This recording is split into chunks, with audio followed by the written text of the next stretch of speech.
Hello, and welcome once more to the library. I'm your librarian Elizabeth. How can I help you? 1 million times only. So, we left off our last video at the very cusp of the modernist period with the Sherlock Holmes stories.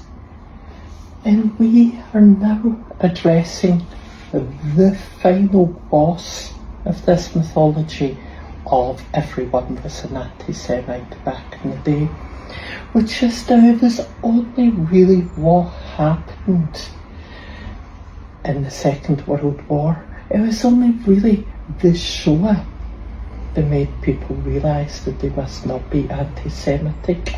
Well, my friends, we are going to be looking at high modernism in Europe and the Russian futurist movement, and we are going to ask, is this Codswallop? I think you know the answer. So we're going to begin with this. Wyndham Lewis's Blast First. The first of 2 volumes of a very modernist literary magazine. This is a typographical joy, and it has not only Wyndham Lewis, it has Ford Madox Ford and Ezra Pound writing on it. Oh, we've hit upon a problem, because what Ezra Pound contributes to this is a series of poems, some of which are brilliant, very of T.S. Eliot, Ezra Pound's Images period. However, some of it is absolute trash. This contains a poem which proves the point made by Anthony Julius, the critic of anti-Semitism within the work of T.S. Eliot, who says that anti-Semitism is a particularly thin and unfruitful area to try and produce art from. It tends to produce dross. And my God, is there some dross here? He literally, Ezra Pound does, in case you got lost, complains about us fawning over the Jews, and literally talks about wanting to kick Jews. It's not even a provocation, it's just nonsense, and it's awful poetry from a man who could be decidedly awful.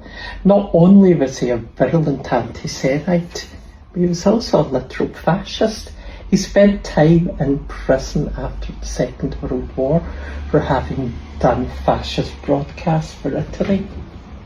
Still, most of the time, a great poet though. The same can be said of T.S. Eliot. I've got this slim volume because it's the easier one to handle, and arguably illustrates a point I want to make about T.S. Eliot. T.S. Eliot was a virulent anti-Semite. His work is informed by anti-Semitism. His poetic work and his critical work, but he was also a great poet.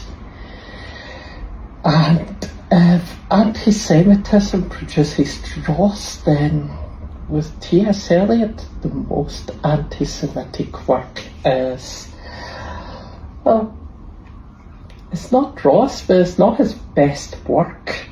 It talks about the Jews being in control of everything, the Jews and it all, money and furs, ridiculous things. But by the time of this, he was starting, these were the aerial poems, he was starting to be a bit less obvious about this in public.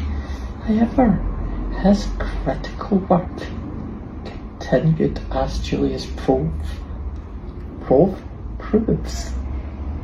He's still with us. As Julius proves, his critical work was still dangerously anti-Semitic, and nothing changed his opinion. T.S. Eliot, truly great poet, probably the best anti-Semite writing poetry which contained anti-Semitic elements in the 20th century, but it still dross compared to his other work. But is this all hopeless? Is there no way out of this situation? Yes, there is. I'm going to present you with two masterworks of the modernist period. James Joyce, Ulysses.